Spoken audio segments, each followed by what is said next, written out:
Live from Hazard, Kentucky, this is Jammin John's Wrestling News.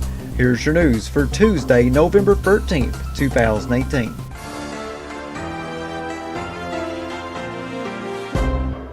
We start off with some breaking news out of the WWE. The WWE officially announced tonight on SmackDown Live that Becky Lynch will not be able to compete at Survivor Series due to a broken face and a severe concussion. And of course, for those of you that do not know how she got the broken face and severe concussion, last night on Monday Night Raw, she was punched in the face by Nia Jax.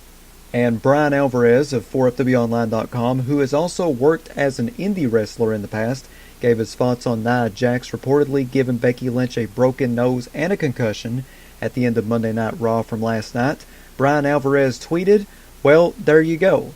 That was not an invert elbow. She punched her right in the face. I don't want anyone to lose their job, but at the very least, Nia needs to be sent back to developmental for a while. This isn't the first, second, or even third time this has happened." Folder Clip 18 decided to reply back to Bryan Alvarez's tweet by saying, "For those of us who aren't workers, can you explain why a misjudged punch is so much worse than an invert elbow? Doesn't make obvious sense to an outsider."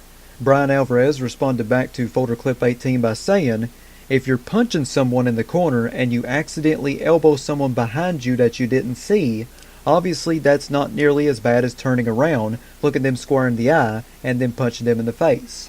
You don't need to be a worker to understand this." Also, that's not the only injury that I'm following here on Jammin John's Wrestling News. Mike Johnson of PWInsiderElite.com recently commented on Alexa Bliss being injured. Here is what Johnson said courtesy of WrestlingNews.co. "There is concern about her physically. She's had a number of concussions. They feel that there's been too many in too short a time, so she's not going to be back in the ring anytime soon. They're not going to put her back in the ring until they feel she should be medically cleared. If that means 2 weeks, 6 months, 2 years, I don't know. But I am told that pretty much they are going to find things for her to do to include her in the mix without having to take any physical punishment because they want her to be careful and they want to be cautious with her." Mike Johnson continued on by saying, "The story is that she's been sat out for good. I haven't confirmed that yet speaking to anybody, but there is certainly at least legitimate concern with the idea she is not going to be back anytime soon in a physical role. That can change with one medical appointment, but as we saw Bryan Danielson in the past, it could be an extended period of time that she is out. We'll wait and see. There is no definitive one way or the other on this." Paige shot down an internet rumor that she had been medically cleared to wrestle again. The rumor started when Quincy Latham tweeted to Paige, "So I hear you're cleared to wrestle," which Paige responded, "Nope, I'm not. At all. One more knock to my neck could result in me being paralyzed. Don't read facts on the internet. As much as I want that to be true, it's 100% not." Mike Johnson of PWInsiderElite.com noted the following about Zelina Vega's injury status with WWE by saying, "She is on the road, she is in St. Louis for SmackDown, and she has been cleared to return to her active duties working alongside Andrade Cien Almas." This is true because I seen the Jeff Hardy Andrade Cien Almas match and she was there with Almas. Thanks to WrestlingNews.co for the quote. Also, Mike Johnson of PWInsiderElite.com commented on Finn Balor being part of the Men's Survivor Series match at this Sunday's pay-per-view. Here's what Johnson said courtesy of WrestlingNews.co. "As you saw, Finn Balor was added to the Survivor Series men's elimination match on the show. I don't know what the cause and effect was for the change, but a week ago, the plan was for Kurt Angle to be in that match, not Finn Balor." Mike Johnson continued on by saying, "So for whatever reason, they decided with the Drew McIntyre match that they were writing Kurt out of storylines for now, and Finn Balor was going to be the one to take his place."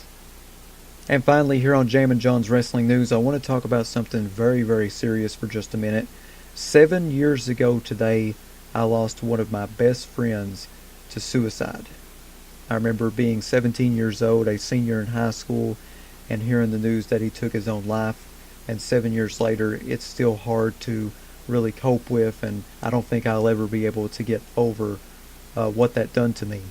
But Michael, I know that you would be very proud of me, and I know that you're looking down on me, and you're guiding me in the right places in life. And man, I really wish you was still here with us. I really, really wish that you was still here, ma'am. You know, I really wish that you was here to see all this. You know, and I just still can't believe that you're not here anymore, and it just really, man, it sucks. It's still hard after all these years. And I just want to say that if you're having thoughts of taking your own life, I want you to know that you are loved, you are talented, you are amazing. You have people that care for you. And if you ever want to talk about something, you can email me at jzcaldwell@gmail.com. I'll try to help you out the best way that I know how. Also, confidential help online is available for free. You can chat online on the National Suicide Prevention Lifeline website. That is suicidepreventionlifeline.org. Once again, suicidepreventionlifeline.org. You can also call the National Suicide Prevention Lifeline at 1-800-273-8255. Once again, that's 1-800-273-8255. Help is available 24 hours every day. And I want you to know that you're not alone in this fight. You are amazing. You are talented. You will get through this. Once again, that number for the National Suicide Prevention Lifeline, 1-800-273-8255. 1-800-273-8255. And the online chat, suicidepreventionlifeline.org. Once again, suicidepreventionlifeline.org. I love you so much, Michael. I'll never forget you. That is your news for Tuesday, November 13th, 2018. Check back here tomorrow for another Jammin' John's Wrestling News Flash Briefing on Amazon Alexa devices. Big shout out to everybody listening to this on YouTube. Subscribe to my YouTube channel if you haven't already. Stewie Family is the name. Follow me on Twitter at John Caldwell, JONCOLWELL. Follow me on Instagram, The Jammin' John. If you'd like to sponsor Jammin' John's Wrestling News, or you're a wrestling promotion wanting to get your next big event out through the awesome power of Amazon Alexa, you can email me, jzcaldwell@gmail.com. That's JZCOLWELL@gmail.com. Big shout out to Ryan Hurdle and Tony Nelson for subscribing to my Patreon. You too can subscribe to me by going to patreon.com/jamminjohn. I have free packages on there ranging from free to $7. Not a whole lot of money. I would really appreciate it if you supported me a little bit financially. Once again, that's patreon.com/jamminjohn. This is Jammin' John saying thanks, goodbye, and I'll see you tomorrow.